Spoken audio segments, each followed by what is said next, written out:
Hola, mi nombre es Eli Eben S. Real Ibarra y he cursado lo que es la certificación en psicoterapia psicoanalítica y yo quiero exponerles acerca del tema los actos fallidos. Este tema para mí fue muy interesante porque principalmente pudo permitirme hacer un análisis en mi persona acerca de los actos fallidos. Primeramente, quiero dar a conocer que el ser humano va construyendo su actividad psíquica en base a sus etapas, conforme fuimos aprendiendo a lo largo de este trayecto, de estos casi 6 meses de estar aprendiendo.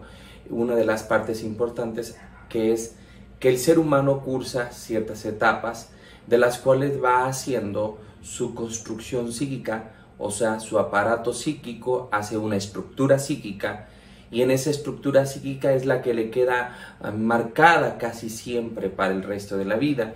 Y lo que posteriormente sucede es que vamos trabajando según nuestra construcción en estas diferentes etapas que cursamos, que Freud las enseña y nosotros las aprendemos.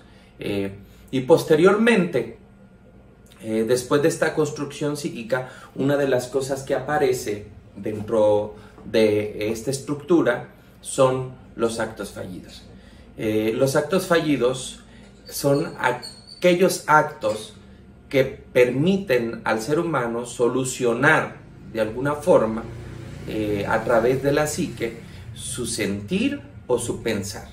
En esta forma construye a través del sistema que está de represión, que no permite que el inconsciente salga de forma libre, sino que a través de los actos fallidos sale para mitigar el dolor, salvar el dolor o disfrazar el dolor. Nos dice que hay 3 grupos de actos fallidos. El primer grupo es donde se encuentra el yo y los otros. Ese yo y los otros, el yo y los otros se dan cuenta de ese acto fallido. El número 2, donde es el yo no se da cuenta, los otros sí se dan cuenta, pero los otros le dan a conocer a ese yo que cometió un acto fallido, este no se dio cuenta y al final de todo lo acepta. Y está el tercer grupo donde el yo no se da cuenta, los otros se dan cuenta, pero el yo no lo acepta. Que es alguna forma, podríamos decirlo, que es como una negación. Principalmente que no se da cuenta de su acto fallido posteriormente, que no se va a dar cuenta, no va a tener análisis acerca de aquello que sí quiere sacar, pero lo está sacando de otra manera. O sea, difícilmente entra un estado consciente, analítico de esta situación. Estos son los 3 grandes grupos que hemos aprendido respecto a los actos fallidos. En esto se aprendió o aprendí que hay 2 tipos de actos fallidos. Los importantes y los no importantes, ¿verdad? Aunque tanto como si es importante o no es importante, lo tenemos que tomar en cuenta, ¿sí? De alguna otra forma, por algo también lo está diciendo la persona, el paciente. Aunque pareciera ser no importante, siempre va a tener enlazado algo.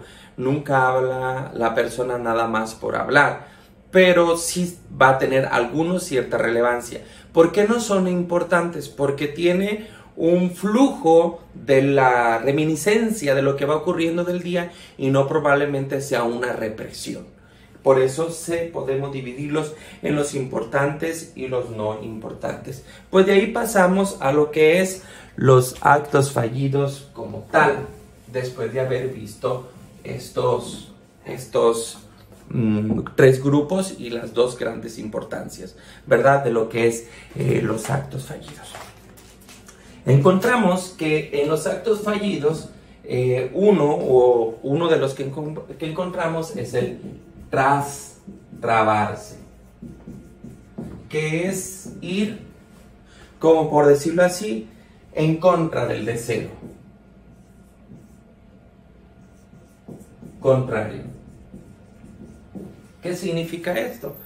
Es cuando la persona dice, ay, me quiero morir. No, no es cierto, no me quiero morir, nomás lo estoy diciendo por decirlo, ¿verdad? Esto lo vemos en la manifestación del paciente. El paciente llega y hoy dice, me fue mal. No, no, no, en realidad no me fue tan mal. Este es un ejemplo de cómo podemos decir que la persona trastabea diciendo lo que es en contra del deseo. No, no quiero ir. Bueno, sí, sí quiero ir. Esa sería una manera de entender lo que son los actos fallidos. De ahí viene número 2, lo que son las contracciones de palabras.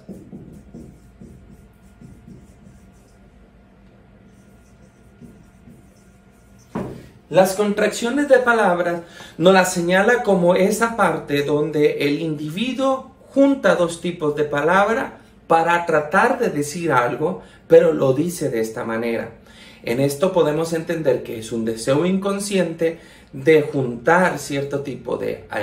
que la palabra represente un acto, una acción, un pensamiento, una manera de vivir, una forma de pensar, pero que el individuo no lo puede enfrentar como tal porque la represión no se lo permite, y de esta manera junta dos tipos de palabra que pudieran manifestarse como el deseo inconsciente. Posteriormente están los sonidos similares. Son aquellas palabras que se pronuncian igual, que pareciera ser que se pronuncian igual, pero pues obviamente no es lo mismo.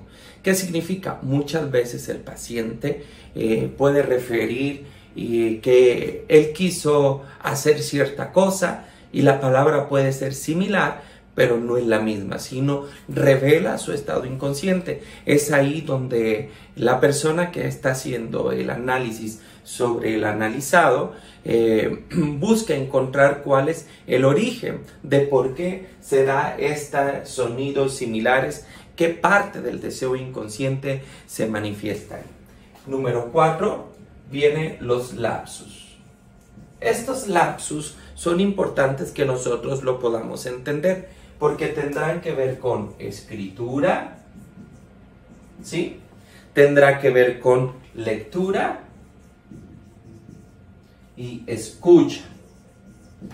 Este me pareció uno de los más importantes porque normalmente yo que trabajo con personas de universidad, a veces ponemos a leer y terminan leyendo, más allá de la dislexia, terminan leyendo una palabra que no era y que iba más con su deseo realmente inconsciente que su pronunciación como tal, como de manera consciente, que es a veces hasta la carrilla que se echan entre los salones.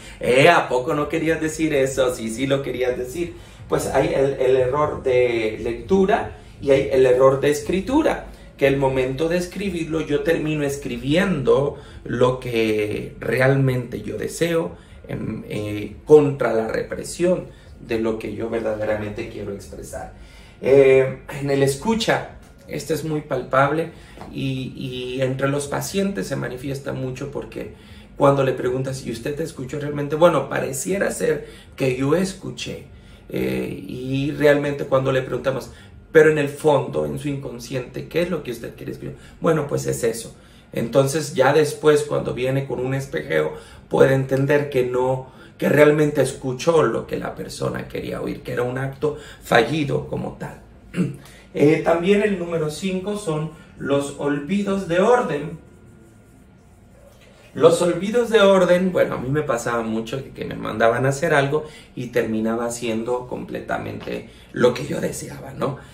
A fin de cuentas, de niño uno lo puede hacer, lo mandan a un mandado y termina haciendo uno lo que uno desea y después dice uno, se me olvidó, ¿verdad? Son los actos fallidos por querer hacer lo que nosotros queremos. En las formas adultas se vuelve más complicado, hasta en estados de trabajo, como por ejemplo cuando el individuo presenta esa fatiga de ir a trabajar y en su inconsciente está el deseo de no trabajar y lo dice como tal. No, pues es que olvidé lo que usted me dijo, ¿no? También vimos lo que son las pérdidas. La pérdida de objeto y la pérdida de personas.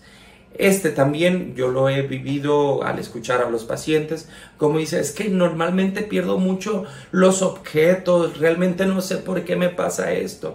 Y cuando vamos haciendo el análisis en su historial de vida, en su estructura psíquica, encontramos que sí hay un deseo consciente de perder las cosas.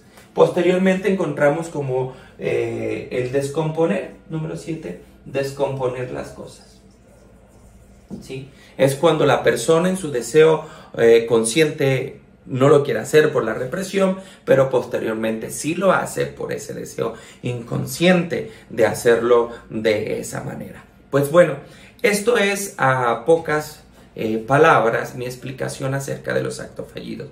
Repito, la estructura psíquica que el ser humano tiene en su aparato psíquico, después de haber cursado las etapas de la vida y conforme se haya relacionado en base a esto, a la represión entre el ello, el yo y el superyo, se manifiestan estos actos fallidos que solamente son una manifestación del inconsciente, que no pueden salir libremente por la represión. Muchas gracias. Es un placer haber cursado lo que son esta certificación y espero tomar muchos periodos más con usted.